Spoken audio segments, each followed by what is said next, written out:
Hello everyone, and welcome back to our channel.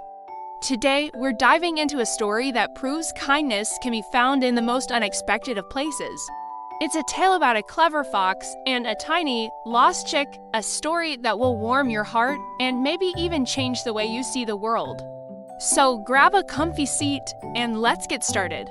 Deep in a lush green forest, where sunlight dappled through the leaves and the air hummed with the buzz of life, lived a community of animals. There were busy squirrels, wise old owls, and cheerful families of chickens. Among them, a particular hen named Henrietta was known for her bustling brood of 12 fluffy, yellow chicks. They were her pride and joy, and she watched over them with the fierce love only a mother knows. One sunny afternoon, Henrietta decided it was the perfect day for an adventure. "All right, my little darlings," she clucked, "follow me. We're going to explore the berry patch by the Whispering Creek." The chicks chirped with excitement, forming a wobbly, single-file line behind her.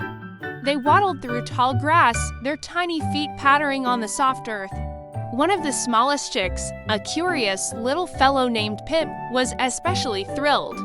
He loved new sights and sounds. As they neared the creek, the world around them became even more fascinating. A bright blue butterfly fluttered past, and Pip, forgetting his mother's instructions to stay close, darted after it. The butterfly led him on a merry chase, weaving through ferns and around mossy stones. When the butterfly finally flew high into the trees, Pip stopped, panting, and looked around. He was alone. The familiar clucking of his mother and the chirping of his siblings were gone, replaced by the unfamiliar rustle of the deep woods.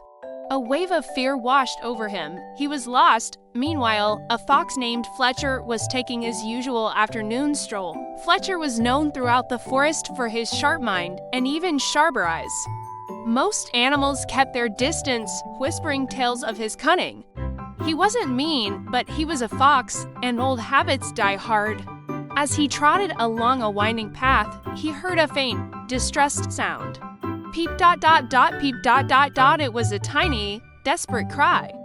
Curiosity piqued, Fletcher followed the sound. Behind a large, gnarled oak tree, he found little Pip, trembling and crying. Pip looked up and saw the fox's long snout and amber eyes. He froze, his tiny heart pounding in his chest. He had heard scary stories about foxes from his mother. This was surely the end, but Fletcher didn't pounce. Instead, he tilted his head and spoke in a surprisingly gentle voice. "Well now, what's a little fluffball like you doing all alone out here? You seem to have lost your way." Pip was too scared to answer, so he just shivered. Fletcher softened his tone even more. "Don't be afraid, I'm not going to hurt you. My name is Fletcher. What's yours?" Hesitantly, the chick whispered, "Peep-Pip." "Pip," Fletcher repeated. "That's a nice name. Tell me, Pip, where is your family?" I was following a butterfly," Pip peeped, tears welling in his eyes again. "And now, I can't find my mommy." Fletcher surveyed the area. He knew the forest like the back of his paw. He could easily lead the chick back, but a mischievous, yet kind, idea sparked in his mind. He wanted to teach the other animals a little lesson about judging a book by its cover. "All right, Pip," he said with a thoughtful nod. "I think I know where your mother might be. Hop onto my back, it'll be much faster." Pip hesitated. Ride on a fox's back, it sounded terrifying. But looking into Fletcher's calm eyes, he felt a strange sense of trust. He cautiously climbed onto the fox's soft, reddish fur and held on tight.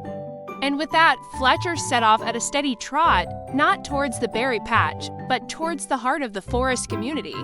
Their journey caused quite a stir. A pair of squirrels chattering on a branch stopped mid-sentence, their acorns dropping to the ground. A grumpy badger peeking out of his burrow rubbed his eyes in disbelief. A fox with a chick on its back, unheard of. Whispers spread like wildfire. The fox has caught a chick. He's taking it back to his den. Panic began to brew.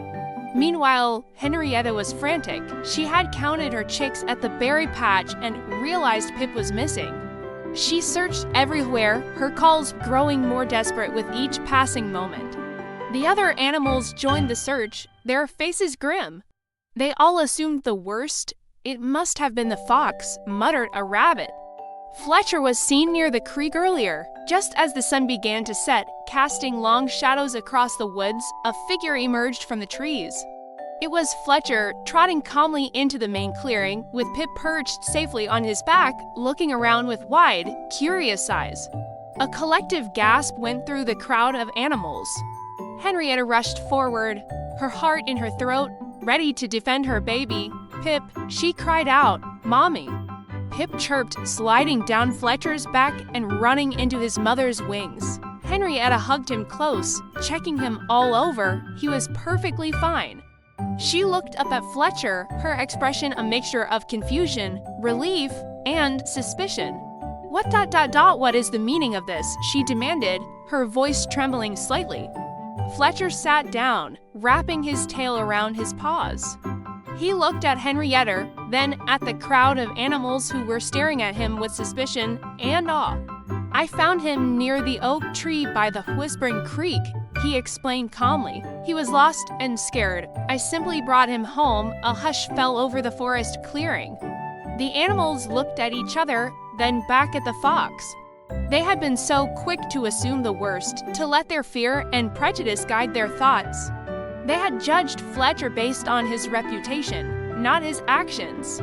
A wise old owl, perched on a high branch, hooted softly.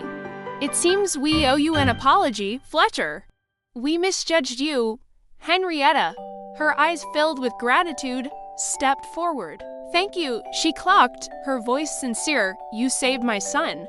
"I don't know how I can ever repay you." Fletcher just smiled, a genuine, warm smile that transformed his sharp features.